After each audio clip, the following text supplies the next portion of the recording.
If you have a desire to become a better version of your current self, then this podcast is for you. I share with you helpful thoughts, tips, and stories surrounding fitness and self-improvement which you can apply to your life today. So for those of you that want to take control of your life, to learn, to grow, to become that which you desire most, I am your host, Connor Malone, and this is the pursuit of constant improvement.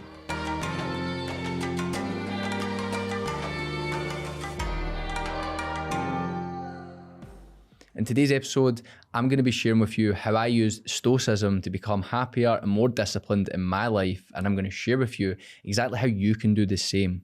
Because you may never have heard of it before, but believe me, this can be something very powerful, which can help change your kind of lens, how you see the world in terms of improvement, because that's what it's done for me. Now, very simply, I don't want to bore you here, I'm not going to go too much into the history of it, but Stoicism is a philosophy which came from ancient Greece. It was started by a man called Zeno of Citium, which is Cyprus nowadays. So basically, a guy from Cyprus started this philosophy, okay? And philosophy, when we think of philosophy, it essentially means a love of wisdom. That's what it means in Greek. A philosophy is like a way of living life. So you might have heard that, like, oh, so-and-so has their own philosophy on life. It has set kind of principles and things like that. That is very simply what Stoicism is. It was this Greek guy who came from Cyprus, and that's what he done. He had these thoughts which he'd learned. A lot of people liked them. They felt like they'd experienced it in their own life and they could really relate to it. And that's why it garnered so much popularity. And then kind of expanded to Rome over a few hundred years, and then eventually even into parts of Christianity. And today, in today's world, we get a lot of positives from Stoicism. CBT therapy, cognitive behavioral therapy, that uses a lot of kind of Stoic concepts. So it's a really important part of history is Stoicism. And it originated over 2,000 years ago. So you might be thinking, how on earth is that applicable to us today? But you'll be pleasantly surprised that even 2,000 years ago, there was unhappy people, there was arrogant people, there was angry people. We still made mistakes, we still were negative, we were positive, we had all these things. Humans acted in a very similar way. It's mainly the technology that's changed the way we kind of move around life and the things that we do. So I hope you take a lot from this episode. I'm sure you will, because as I said, it's changed my lens of the world, of improvement, how to deal with things. And it's all based off of this philosophy. And the reason it impacted me so much is because I found it relatable. And I bet you will too. There'll be certain things where you're like, oh my God, that's how I kind of feel. That's what I feel about that. So I'm excited to share all them with you. Before we get any further though, you may have heard the term Stoic before. And the term Stoic is used to describe somebody who is emotionless. Like, oh, he's a Stoic character. He's completely emotionless. And the thing is, there's a difference between Stoic, what they call lowercase Stoic, and uppercase kind of Stoicism. Okay, Stoicism is the philosophy. Stoic is the word that we use to describe some people. But the Stoics did not act regardless of emotion. They acted, they were fully aware of these emotions. They just dealt with it in a certain way. They dealt with emotion better. So it's not as if these people, they didn't feel emotion or anything like that. That's what some people think, oh, Stoic, that means you don't feel emotion. No, that's not the case at all. It's just we deal with it in certain ways. So that's the main premise there. Now, the kind of main principles of Stoicism is they have things called their cardinal virtues. There is 4 of them. And I will explain them to you very briefly just now. And essentially, these are things that they use to live a good life, okay, to guide their actions as a moral compass. So see if you've ever thought to yourself, like, I don't know what decision to make here. They would use these 4 virtues to help them guide them in their decision making, to make better decisions and live what they call a virtuous life, which then to them led to a happy, more fulfilling life. And those 4 virtues were very simply, one of them was temperance, which is voluntary self-restraint.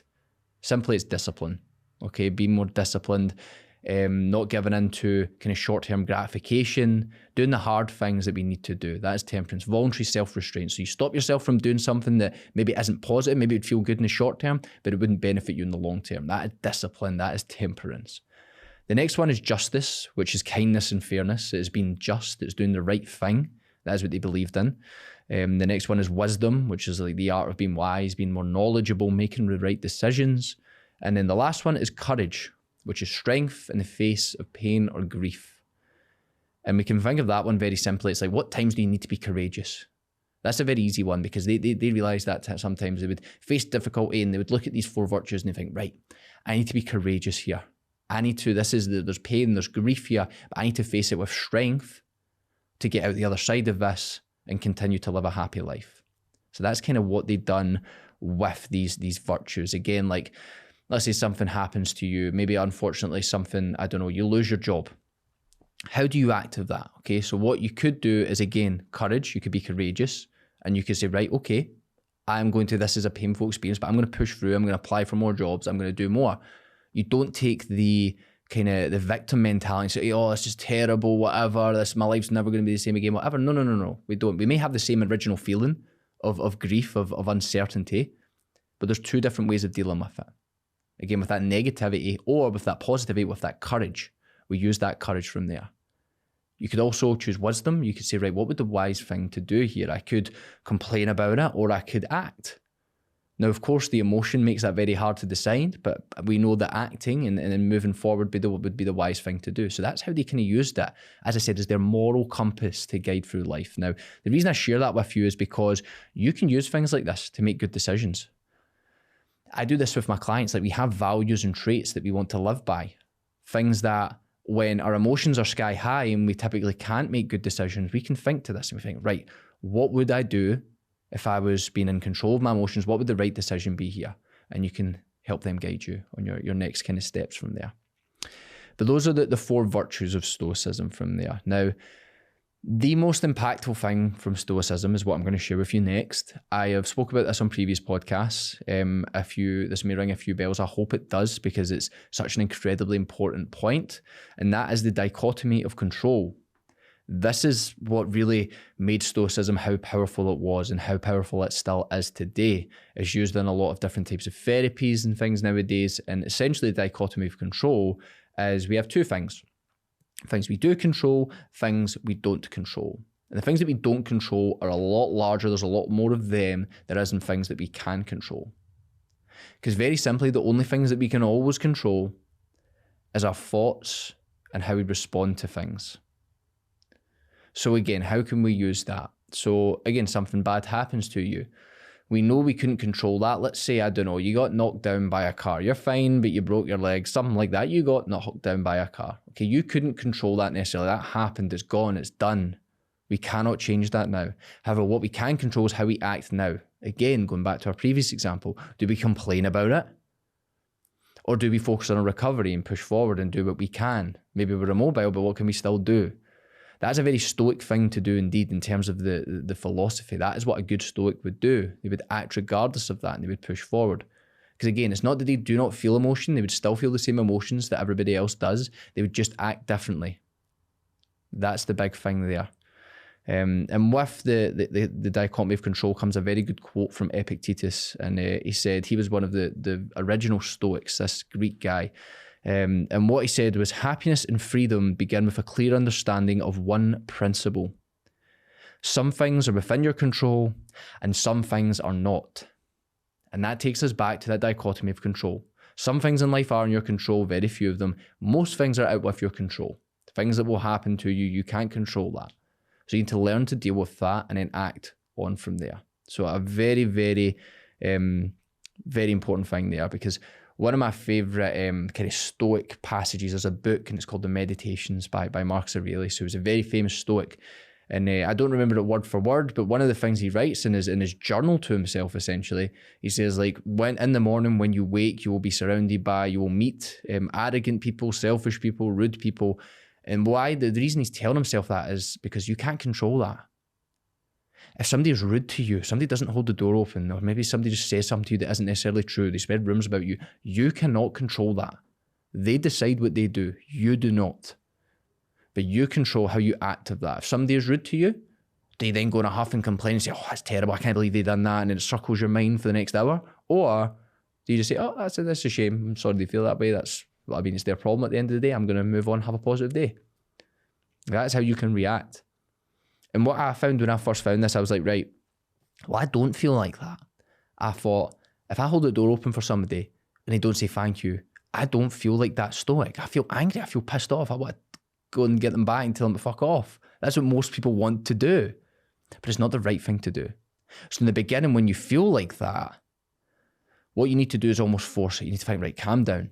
That's not going to do anything good. I just need to move on with my day. It's going to be hard, But see, once you keep repeating that and keep doing that, that's the type of person you become. You aren't bothered by small things like that. It becomes normal. Like, okay, that's fine. I expected that anyway. I expected that with my day. As Marcus Aurelius said, when you wake up, you'll deal with ungrateful and rude people. That's fine. I expected this. Whereas people get themselves tied up on it as if this doesn't happen in the world. It happens all the time, and it's out with your control. The next part of Stoicism I want to speak about is practicing discipline, because the Stoics were known to do this. So there was two very famous Stoics. One I mentioned, Marcus Aurelius. There was another one called Seneca. They were both very well off. One of them, Marcus Aurelius, was a Roman emperor, most powerful man on the planet. Seneca was a famous playwright, and he was one of the richest men in Rome. So you find these guys have everything, every single luxury you could ever imagine. But what they'd done was they used to practice discipline by going without some of their luxuries. For example, Marcus Aurelius, when he first started studying Stoicism, he used to sleep on the floor.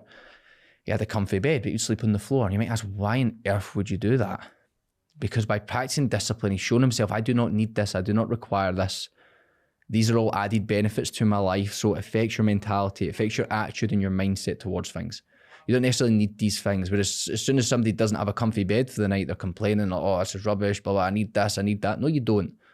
The truth is you do not need these things. So we need to practice discipline to help prove that to ourselves. So if things are removed from us in life, we deal far better with it. That is why they practice discipline. Seneca used to go weeks at a time with only eating like the plainest of foods. Again, he was one of the richest men in Rome. He could eat pretty much whatever he liked, but he would go with eating very plain foods for a couple of weeks just to prove to himself, listen, you do not need this. Do not let these things control you. Like, do not let your oh, I've not got this certain food or whatever, oh, I'm not happy, whatever. He was fine without it. But he had to practice discipline to show himself that. Some of the Stoics were even known to go in cold, like maybe not cold showers, believe it or not, they didn't have cold showers back then, but what they did have was baths.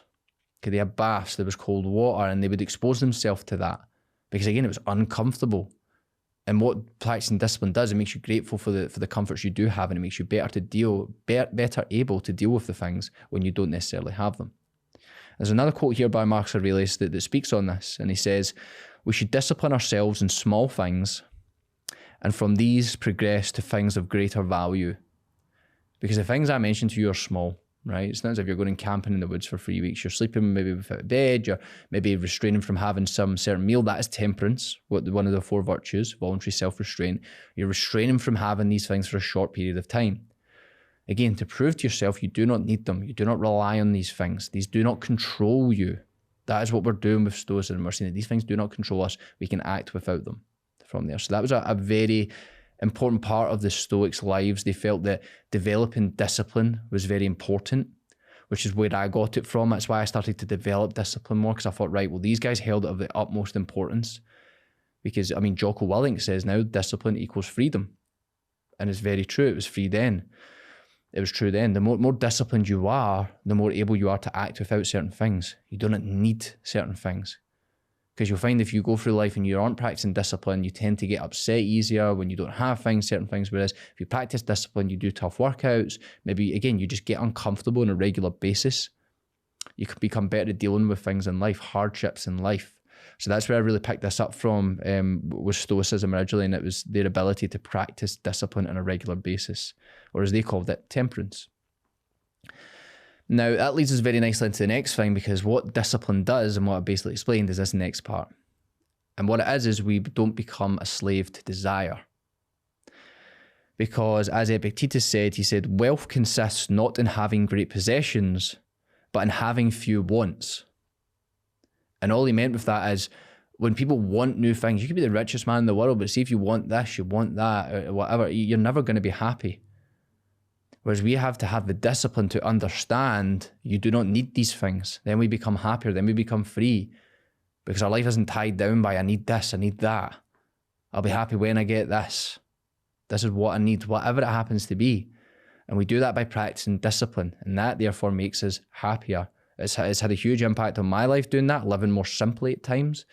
And again, you do that by practicing discipline, because the more we strive for, the more we want, tends to be the less happy we become until we reach that. It's called destination addiction. And that's what the Stoics were completely against. Like this idea that once you get to a certain position or place or achieve a certain thing, then you'll be happy.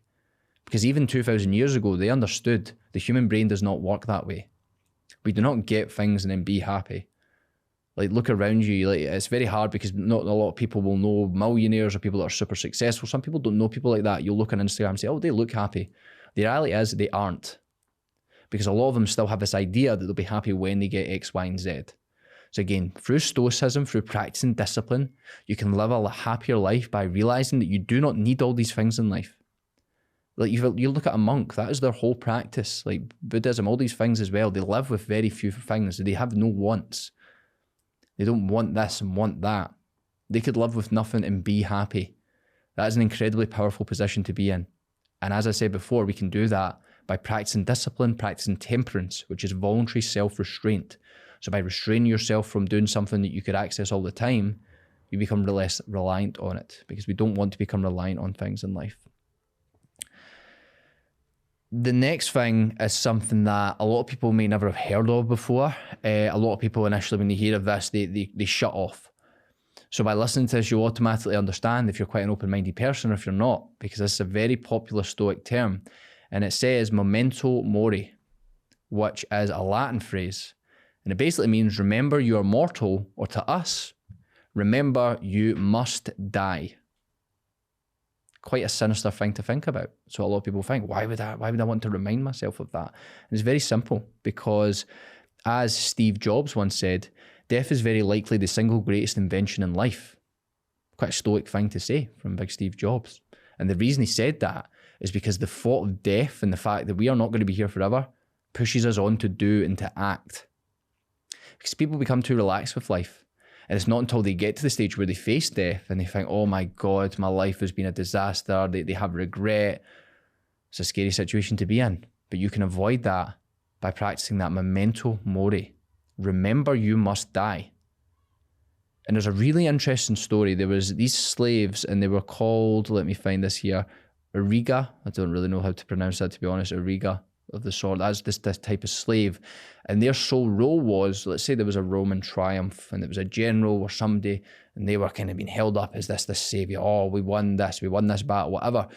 They would come back to Rome, they would go through Rome, and everybody would be out in the streets. Everybody would be cheering, everybody would be happy. This general would be sitting up nice and high above everybody else, and he'd be getting really confident and almost complacent. And this slave would be behind him, and their sole purpose was to whisper in their ear, Memento Mori. Memento Mori. Remember you are mortal, remember you must die. And you might think, why on earth would they do that? They've just won. And it's to keep them grounded. It's to stop them from living on just these highs and thinking that that is how life is always going to be.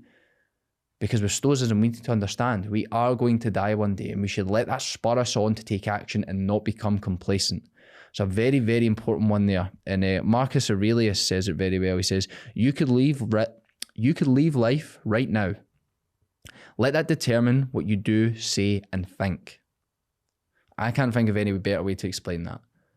You could literally leave life today, tomorrow, maybe in 20 years, 30 years, 50 years, we never know. But let that determine how you act. You could leave life today, you could be tomorrow. So do not hold back on things. Pursue constant improvement, push forward in life, and you'll live with a bit more urgency in the good things in life. And you'll tend to think, try not to, again, let things drown you out, and it tends to make you a happier person. Once you realize this, what you would think is a negative thought, that you are going to die one day, which actually pushes you forward to do more in life and therefore become happier. So you wouldn't think that. Nobody would really imagine that death makes us happy. But to me, it does. That thought of that, of course, it's a scary thought. I'm not going to say I'm not scared of it. Everybody is.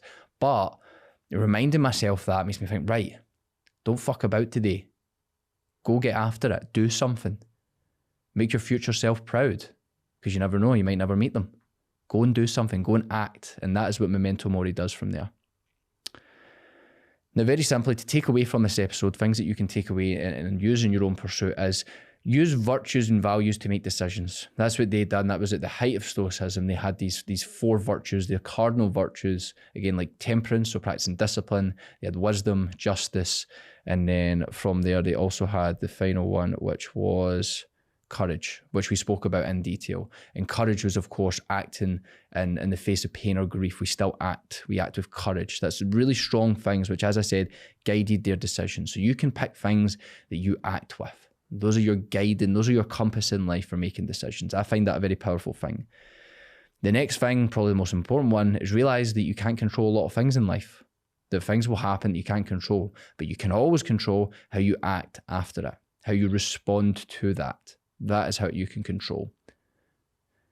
The last one is what we finished on, and it is realize that life is short, but use this to push you further, to strive you to do more, to pursue constant improvement and act in life. Now, I want to leave you with a quote. It's a little bit of a longer quote by Marcus Aurelius. Obviously, I mentioned him multiple times throughout here. As I mentioned to you, he was a Roman emperor. He was the most powerful man on the planet at the time, 2,000 years ago. By being the Roman emperor, they controlled most of the world at the time. He was in charge of that. He was the most powerful man alive. And he journaled to himself, and this is one of the things he said. Because like us, he struggled with very basic things, as this quote will show. At dawn, when you have trouble getting out of bed, tell yourself, I have to go to work as a human being. What do I have to complain of if I'm going to do what I was born for? The things I was brought into this world to do? Or is this what I was created for? To huddle under the blankets and stay warm? And what he's saying there is a problem we all face every single day. When you wake up in the morning, your initial thought is, I'm comfortable, I want to lie here. That's all you want to do. You don't want to get up. It feels uncomfortable. But his reaction to that was, is that what you were brought into this life for? Is that our purpose as human beings? Are we meant to lie under the covers and stay warm? We're not. It's a natural. We need to get up and move and act. And again, that's a very Stoic thing indeed. To act regardless of how we feel at the time, because we know it will benefit us in the future. As I said in the beginning, a Stoic isn't somebody who doesn't feel emotion. It's someone who acts regardless of it, and they push forward with, again, courage, with wisdom, with justice, and with temperance. That is what they do. I hope you enjoyed today's episode. It was a really fun one for me, because if you know me, I love Stoicism. I embody it in my life on a daily basis. I've learned a lot from it, as I hope you picked up today. But anything you have learned, I hope you can apply it to your life and continue with your own pursuit of constant improvement. Thank you for listening.